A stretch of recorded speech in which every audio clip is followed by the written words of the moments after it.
Welcome to the first episode of Conversations by Salem. Today we're talking to Trevor Gingras, the co-founder of our company, about breaking into cyber, joining a cyber startup when the idea's already been created, and a little bit about the co-founder dynamics. Conversation gets a little real at points, but that's what we're here for. So I hope you enjoy it.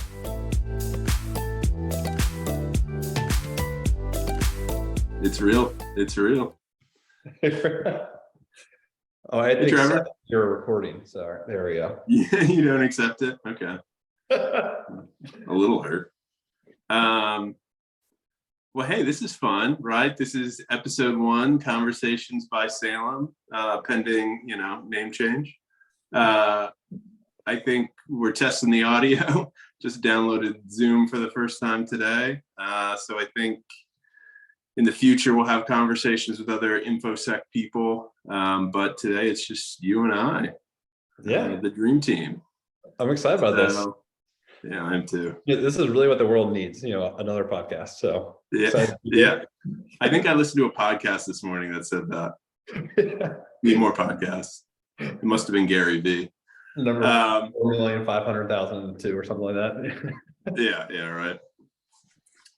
So obviously we started a company together, Salem Cyber. You're nice enough to wear our shirt, and I was nice enough to show up like a bum today. So I don't know, I think let's just chat. We haven't chatted in a while about the business and everything, and I think there's some good stories here. Background, I started this company that we now co-lead a little more than a year ago. It's been about 6 months for you. You come from the business world. Yeah. And I guess, why? Why take a plunge into a cybersecurity startup? There's a few things. So I think regardless of cyber for a second, there was the big opportunity for me was personal development.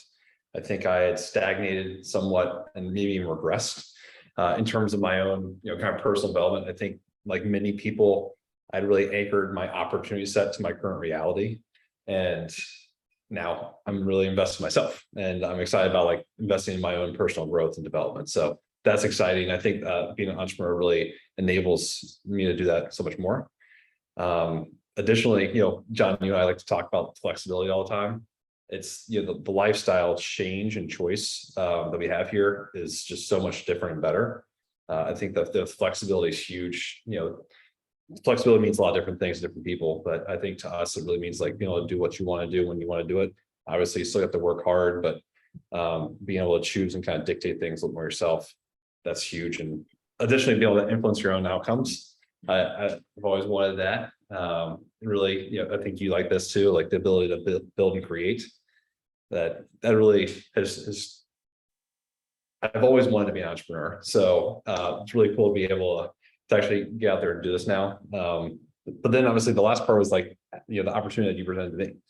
And, when you came to me, gosh, what was that, July of last year? And I kind of pushed you off for a few months. But I think I did a lot of arm twisting. Is pretty incredible. I'd never really found the whole problem solution pair that I got really excited about. But then you came with the thesis and the vision. I saw it, I understood it, I appreciate it. I didn't have to have a cyber background to really do that. Additionally, there's a relationship with you and me. We've obviously been friends, and it's cool to be able to jump into something where you work with someone you trust, and that creates a whole different level of opportunity for us. Finally, then you mentioned cyber earlier. Look, cyber is a great industry. I didn't know much about it beforehand. It's a lot of smart, hardworking, proud people out there that are in this industry, and it's growing. That's a cool thing. I've been in industry before where they say it's a great industry, but this one's obviously growing. There's a lot more opportunity for category creation and change to happen there. And then really the thesis that you brought to the table, which was, in my words, business model innovation, helping to solve a problem that I could really appreciate. That wasn't really a cyber problem, it was a business model problem. I really got excited about that. It's, from an economic standpoint, incredible unit economics. We just got to go drive more units and make this happen. Yeah. But, here's the real question. You started top of the market, right? Like billion, tens of $billion valuations of companies. And now everybody thinks we're heading into a recession. So would you do it again? Like if I was twisting your arm today, would you come in and say like, all right, we're going to do this. We're going to make it happen. Absolutely. I think the nice part with where we are in our lives, we've had the opportunity to go work elsewhere and build up not only our skill sets, but also our, it's called, financial backing to be able to make a little bit more risky choices. If you also look at the market now, I mean, the market's still hot in some ways. It's certainly it's on a downside in other ones too, but my unique set of circumstances in my last company too. Like, yes, I would have made that leap now again. And very happy in doing so and feel much different now that I've made the leap than I was before. You always get stuck on where do you think is, like I said earlier, that, the opportunities that you have. So you kind of view it, hey, here's what I have now. And when the opportunity set changes and you try something new, you really feel like there's a lot of different opportunities going forward. And so I would definitely make this choice again. Nice. I think it's an easier question to answer when you don't have to make the choice again, right? Like we're in it, right? Like of course I would do it. Yeah, no problem. Oh man. I think the other thing, just to kind of keep on this vein for a while, and we talk about this a lot, mostly because I become a huge ass when I'm stressed. What is it like being a co-founder? I think there's a lot of positive sides to it. First, it enables you not to be in an echo chamber. I think you and I, even though there's two of us, we still experience that sometimes, but especially when you were by yourself for a while, like it's hard to really think strategically and have a good, kind of counterweight or a second set of eyes, second opinion, et cetera, on different ideas.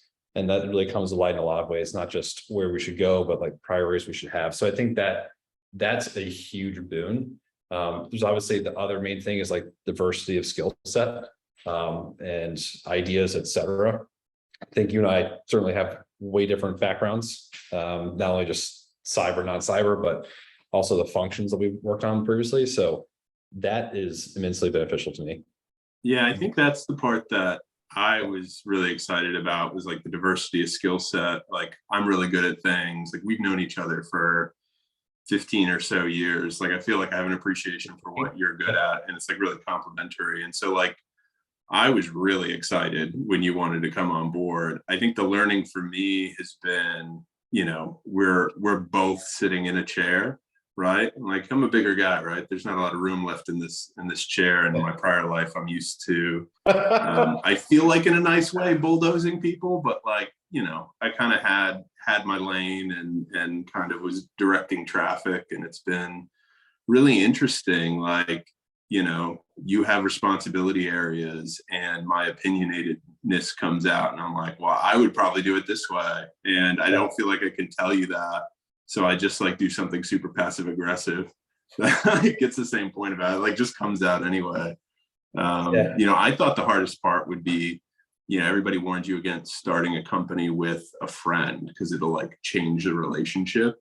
I think that has been the benefit. I think, I like to tell people without kind of going too far into the details that part of the value of us having an existing relationship is we can talk in more specific language than you could with other people. And then everybody says, it's impossible to be a solo founder. And that's the part that I found the most difficult, is being a co-founder. It's like, okay, together we're doing this, together we're in charge. And that's difficult. It's like a football team, you have two quarterbacks, you have no quarterbacks, and, we have complementary skill set, but like, that overlap I think has been a personal struggle to me. And I've been trying to improve, and I ask you all the time if I've improved, and you always like, maybe a little bit. And I'm like, okay, well, thanks. I'm working on it. So, but that's been real interesting for me, at least. It's certainly a struggle in some ways. I think struggle is not necessarily a bad word, right? You're working to improve, and so am I. In many ways, outside of our marriages, And it's probably some other family relationships. This is probably one of our top relationships that we have in life, and you have to work on it, right? And you work on yourself, work on a relationship. And there's certainly times where I try to be like, deferential, where do I know the answer as well as you? Probably not, but like, yeah, cool. Let's move on. Let's let it happen. And I mean, one of the benefits of your personality is you're ultra competitive, and you haven't used to have that, like you said, second quarterback type of thing to compete with for QB1. But I think in many ways we're trying to really figure out our roles as we've getting farther into this. So where it's more like, all right, well, maybe you're the quarterback, I might be the Mike linebacker. We're on the field at different times, but we're doing similar things. So, ooh, I like that. We're on the field at different times. Yeah, in different ways. Yeah, you never know. That was a good one. I'm gonna write that down. Same team, same opponent. Yeah. Boom. Look at this. Therapy session concluded. Look at it. Yeah. Let's try to think of other things that can be SEO later for our site as we talk here. Oh my God. If I never have to hear the term SEO again, I'd be a happy person. Yeah. What else do we want to talk about? So I'm really also interested. We were having a conversation the other day, just casually, about how it was like your experience with cyber in like non-cyber roles. Like that's been my background for the majority of my career. And obviously, that means that get involved with all these like controls and like objectives to like try to help users be more like cyber aware and cyber secure. What was your perspective like of corporate cyber in your lens? I'll try to say this in polite terms, but I think most people don't care and or are not aware of a lot of the details. When I thought of cyber previously, you don't want to be the person who opens something bad in your email, right? Like you don't want to be like on the news for doing something stupid. But outside of that, do you really appreciate all the things that are going on? Not really. Or all the things that it takes to actually run the organization, how they're run, et cetera. Not really. I think there's generally a sense of like, hey, it's part of this IT team that they're going to help, shut things down when they happen. Maybe they do some other things proactively, like teach people stuff like that. That's about it. In my sense, maybe I was, not in the top percentiles on awareness or anything like that, but I don't think. No, I think that's probably how everybody feels. I had an interesting experience a long time ago. I was working at a company. We'll say what company, and I got this email that was a link to a survey, and like the link looks so sketchy.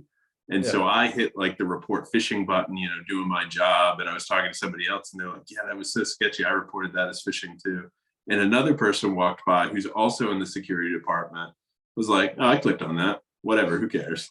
Just like kept walking. And it turns out it was like fine, but it was like, it probably comes down to like everybody's tolerance for risk. It's like, is this the thing that's gonna, take down the company? Like clicking on this survey link? No, like I'm doing it, like whatever. Yeah, well, maybe it was a pen tester, right? Was that the person's role? They're like, oh, someone else will do that. I guess another piece I always thought about too, when I was not in that role, is I think as you kind of get into more like the leadership positions, risk becomes a big factor. And that type of business risk that I appreciate more now normally doesn't come to the top of the list. When you're not like don't have a cyber background, et cetera. You normally think of market risk, industry specific risk, company specific risk, things like that are related to like the business you're in and stuff like that. Not so much cyber, right? And certainly different industries get attacked for different reasons and or target for different reasons, but that was never on the radar of the conversations I normally was part of.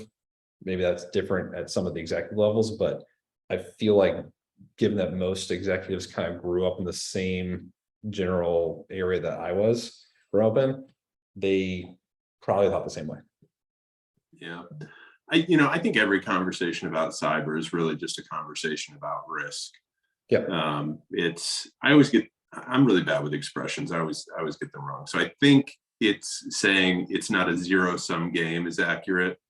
In that, like, there is no finish line. There is no like, I've done cyber, wash my hands about it. It's more about controlling risk, acceptable risk levels, mitigation, controls and monitors, very much like an auditor would think about controls and monitors. Obviously the ones and zeros are very different. And like the types of risks and types of controls and stuff like that. And it's like deeply technical. And then you're also like, I feel like in financial controls, it's more about like keeping people from doing stupid stuff, or like, making sure people aren't like operating in the gray area or something like that. And in cyber, there's a much more like active, motivated person who's presenting risk to you. So like that lens is very different as well. But ultimately, it's the same conversation about risks and controls and mitigations. Yeah. I think we read somewhere, I think it was one of those articles by Ross, but like the term health. And I think health is a pretty good one for cyber, especially for, one term that's always confused me is like what they call a cyber program, but I'll leave that one to the side for now. But like the health of the team, the health of the infrastructure and the ecosystems built around cyber, I think is huge, because it doesn't mean point in time, like you're mentioning there, like it means over time, and you want to keep evolving and stay healthy. There's a lot of ways to go do that. Not just the team, not just the processes, but much more. Yeah. Health is interesting. And this is kind of like probably an aside, but we talk a lot about burnout. Yeah. And I know I just posted something the other day responding to somebody else's article about burnout. And I'm sure I was like way sassier than I needed to be. But, I've been in cyber, right? And so I think about like all of the pressures, and like cyber's a cost center, and nobody really understands like the value and stuff like that. And so, this person recently was making a point of like, there's a downturn, the cyber team's going to get cut. But I think, without getting into like too big of socioeconomic issues, it seems like burnout is kind of a thing everywhere. And like these same feelings are a thing everywhere. And maybe they're not that unique to cyber. I don't know how you felt. Oh, well, yeah. I know exactly how you felt. I don't know how like you experienced that in other parts of corp, but surprise. Yeah. Like, what's the fourth wall of podcasts? Like we just broke it. Yeah. The fifth dimension.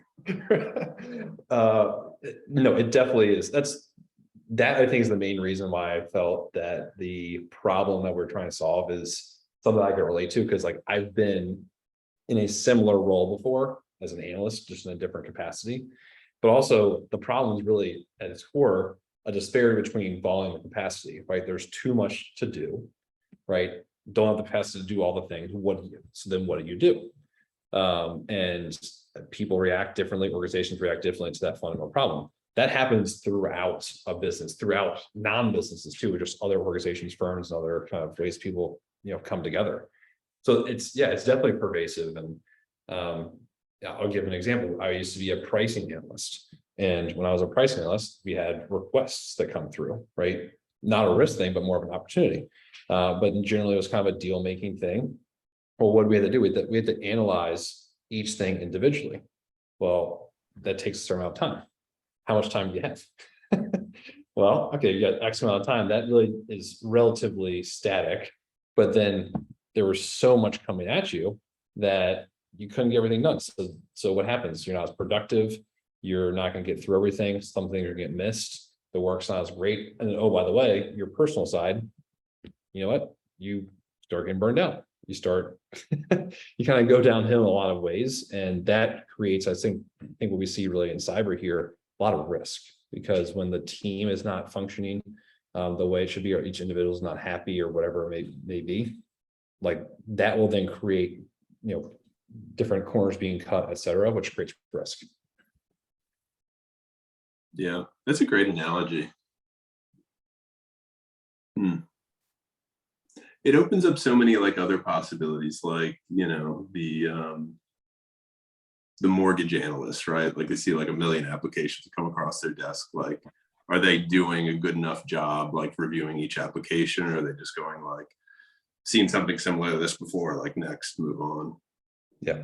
Yeah, Oh, definitely see that in cyber, right? Like people get stuck in ways. I mean, I've seen whole teams like basically shut off alerting from certain sources because like, if you get so many false positives from something, then you just don't trust that it can find any true positives anymore. You say it's low confidence, right? I have low confidence in this source. And it's not, I feel like it's not that you have low confidence that it could detect something. It's just like an excuse to say like, I'm just going to ignore this stuff because I just don't have time for it. Well, and like, this is someone who's newer to cyber, like I probably don't know all the right term for this, but like, as someone on the other side of the table, I would think, as an attacker or a, what's the right word, threat actor, bad actor, whatever the term is now. I haven't learned everything perfectly yet, but they're appreciating the same thing, right? They're knowing that people are getting burnt out. They're knowing that people are going to be not looking at certain things. So guess what? Good place to attack. It might be harder to do. Might be a little more complicated or whatever the right way to phrase it is, but they're aware. And that's where, like, as being somewhat new to cyber, you appreciate that cyber is really just people versus people, and technology's in the middle. And they're and it's interesting, just kind of following on what you were saying. The motivation of threat actors is like so fascinating is probably the wrong word, but like we've experienced, and I've written about this recently too, like we've experienced a lot of very targeted like phishing and snitching. It's a new one for you. What's a snitching? And it's like shocking. It's like, hey, like why would anybody bother with us? Like we're relatively small fish. Like shouldn't we be? No pun intended. We're relatively small, unknown. Like wouldn't you focus on the bigger people? And then somebody was like, yeah, of course they're going to focus on you because you're not thinking about cyber, right? Like you're thinking, well, we are, but like other small companies, like they're just pulling you off a list of startups. And then I was also thinking, as I was telling somebody else's story, it's like, well, startups are generally, you go through these like giant like cash infusions. So like you have poor like internal controls and a lot of cash in your bank. Like, yeah, I guess I would have attacked this too. But sometimes you have to like put on that lens of like, what is the motivation of like the group that's focusing on you? And that's not always easy to do, right? Like it's not a lived experience. Like I haven't been out there trying to steal from anybody. So well, it's sad in many ways because they generally target people who are more vulnerable, right? In whatever way you turn out to be, right? Whether it be age, whether it be like immature company status or something else. But it's also funny too, like what are they going to do? Try to like get ransom from us? Like good luck with that. We're a very bad target for ransomware. Right. Fun fact, we'll just start a new company. Yeah. Winston Cyber. Winston Cyber. Yeah. Witchcraft Cyber. We'd have to start with a more aggressive name. We went with the soft, friendly name. We'd have to go with. It's grown on me. You hated our name when we started. I was like a 5 out of 10 now. I think it was 6 or 7, somewhere in there. I was like keeping count of how many times you like mentioned like something on the order of like when we rebrand or like it's a good name for now or something like that. Talk about me being passive aggressive. Like when I told you the name, like you could not get off how much you hated the name without like coming out and saying you hated the name. That's also an interesting dynamic you mentioned earlier about the whole co-founder piece. Like there are a lot of things that were your baby, right? Because you started with the idea and you started building, and I joined you in a part-time capacity a couple months later, and then a full-time capacity several months later. Like by that point you had already become anchored to so many of the things that you'd worked on and proud of so many things you worked on, which is great. And then it's like, well, where do you change, right? Where do you evolve? And it's always funny, like, well, is that a perfect name? No, but like, is there a better one? We haven't come up with one, so why even care about it anymore? Yeah. Yeah. I'm sure we'll get like a letter from like Salem, Massachusetts at some point. Like, I don't know. We're going to get as many like witch and like headless horsemen and like whatever like puns in before we're forced out of this name. Yeah, if only people knew all the different project names you had. I know, right? Yeah. I'm excited. I don't know when it's going to happen. I'm not even sure if they're going to tell me when it happens, but you know, the dev team wants to add witch mode to the product. Yeah. And I don't even know what that would do. Like, I just imagine it like cackling at me all day. Like, yeah, that wouldn't be miserable at all. I think I'm in for like an October 30th surprise. Well, if you need voice talent for it, let me know. Noise. I practiced a cackler too. I don't know. Nice, yeah. You're gonna be the voice actor. I got the face for voice acting. No, you've got the pretty face. You're going on all our posters, right? You're gonna have that. You're gonna be in that shirt. You know, join Salem Cyber, and you're gonna have the you got the executive haircut and you know, the $1 million smile. Right. Even if you leave, we're gonna have you on our posters for like 10 years. You know, it's gonna be like old, more like sun faded, like image of you. So this would be a good time for our commercial break, right? Just oh yeah, commercial break. This podcast is brought to you by Salem Cyber. Yeah, it's brought to you by Trevor and I. This is yeah. fun. You know, and maybe it's worth like an aside, like why the heck are we even doing this? I think, you know, maybe our motivations are like mixed all over the place. I was a guest on a podcast. Shout out Task Force 7 Radio. And I really enjoyed it. And I was like, how do you get on more of these? And then I was like, do I really want to go and just like say the same thing over and over again? The answer is yes, by the way. But yeah, yes, of course I do. I've got 5 really good stories, and let me get through them all, and then next week I'll tell them again. But yeah, then like separately, we have all these like really interesting conversations with people like who are practitioners who like are experiencing like funny situations that are, you know, so real and like so different than like the marketing doublespeak that, you know, people in our position like push out all the time. And I just think that those are really interesting things. And so it was like, hey, we want to do this. Like, you know, we'll sponsor it ourselves, or it'll be a lot cheaper than sponsoring somebody else's. And then we'll just get interesting people on here to tell us like, you know, their war stories and their talk about their battle scars and, you know, whatever the heck else we find interesting. I think it's huge because, you know, we've been to a few of these cyber conferences together now. I'm sure you've been to many more than I have besides that, but you know, I feel like there's a lot of topics that are talked about there that are relatively the same every time. So those get stale.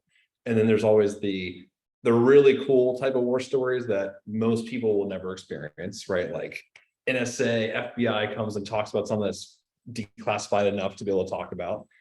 Awesome, right? And then outside of that, what else happens? It's relatively new or interesting content. And there's so many other stories that are out there, I think, that happen to be analysts and their experiences, happen to be whatever other, you know, blue team or engineer, et cetera. And I think those are the people that would be best for us to talk to, because, you know, those are in many ways the majority of the practitioners, majority of the industry, and who are actually doing the work day to day and see a lot. They're just not always the ones who are highlighted. Yeah, so I think it'll be fascinating. If for nothing else, it'll be a lot of fun conversations for you and I. Just try not to put them to sleep. Yeah, I know, right? This is my excited voice. You know, if you want to hear my non-excited voice, it's about like 3 octaves lower. I know, I always brag on you for that, but it has not come through like that at all today. I was expecting to be like, you know, listening to the Calm app and all of a sudden John's talking and I'm falling asleep. But no, it's the opposite. Yeah. I don't know. I get excited about these things. Well, hey, listen, we got the Zoom timer came up. I was too cheap to buy the paid Zoom subscription, so we're getting kicked off the call here. You're a proud Microsoft shop. What? We're a proud Microsoft shop. Yeah. Teams is great. But here we are on Zoom. So question for you, last question. Okay. What's next? What's next that's a very open-ended question. So I think in terms of Salem and personal, they're different answers, but I think I'll take the personal one. What's next? Continuing down that personal development path. I think I've really been inspired by a lot of things you've been doing the last 15 months and how you've been working on yourself in terms of skill sets, in terms of things that you didn't know much about before and learning about and trying things. So doing more of that type of stuff myself. And then in terms of what's next for us, I mean, wow, it's been a little bit less than 2 weeks ago, we launched our first product and have gotten, really strong market feedback there and good market traction, and we're keep building. We've got some great team members on board with us and just brought someone new on a couple of weeks ago, and there's only bigger, better, and love to have more people on the team with us. And, obviously we're going just hard and make this happen now. And I think the thesis has been beyond validated. I think people get it. People see the problem. They experience the problem. They know the problem. They just don't always believe that, AI or some other buzzword might be a helpful solution to them, or think it might be a fear. Sometimes it might replace them, but we have not really seen that in terms of when we actually talk to people. So that's incredibly inspiring. So I think what's next for us is just focus on execution and getting more people on the team and on board with us to go do that, getting more partners and more friends in our community and getting out there to really, get the word out, but also then learn from others. So I recently joined, this like the Charlotte ISA chapter, and I'll start meeting a lot more people there and learn a lot more things, because my knowledge of cyber is dangerous enough now, right? but still pretty shallow. So I want to go learn that, and obviously then finally people in cyber, like cyber's all about people, and it's much more of a community than I felt in other industries, in the sense that there is obviously like the common enemy, the common thing, but I think the only time you really see people compete in cyber is for talent. But that really just shows that people are the main piece of cyber. So I'm just gonna go meet more people. That's a good question. Amen. Yeah. What do you think's next? Put part of that back at you. That was a good open-ended one. Yeah. Well, I'll probably have dinner here in a little bit, and then maybe some Splunking. No, I think I agree with everything that you said. I'm really excited because we've gotten to a point where it's more about executing on the plan. Yeah. And that feels great. Like, I've always clearly been a person who wants to bet on myself. And I've always felt, more comfortable when, the path in front of me is known, and it's now just like here to walk it. And I feel like, I spent 9 months wandering in the wilderness, trying to figure out where the path was. And, you came on, which was a huge boon. And, we got some resources to build the team, which is a huge boom. And the machine is running, it's, everything we thought we could do to this point, we've been able to do, which is like massive. I was kind of hoping that by the end of the year I'd be on, the cover of Fortune magazine, but maybe March. No, I'm just kidding. But yeah, so it's just down to executing. So I think we've got great team, great motivation and drive, and it's just on us to go make it happen. That always feels good. That's totally agree, because no one knows what's gonna happen in the future, right? And why not us? Yeah, why not us? Yeah. Cool. Well, Trevor, get back to work. No, we'll talk later. Yeah. Sounds good. This is fun. We obviously talk all the time, but next time I'll interview you. We get a little get some other insights and nuggets from you, John. Oh yeah, people can play it right before they go to bed. Yeah. Yeah. All right. I'll talk to you later. That sounds good. See you. All right.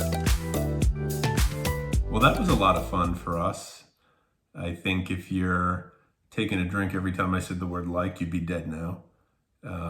So obviously some things that we need to clean up. what we're going to try to do with this channel moving forward is to have conversations with real people doing real cyber work, and types of conversations that, don't get highlighted as much. Maybe a little bit uncomfortable with how things are really working, but those are the kinds of stories I've always found really exciting, and I've always latched into. And as we've been going through our own journey, as Trevor and I founding a company, we just keep encountering really interesting people and wanted a space to help get their voice and perspective out. So I hope if this is something that you're interested in, subscribe to the channel. We're gonna try to get this content out on a weekly basis, and can only get better from here. So thanks for joining. Take care.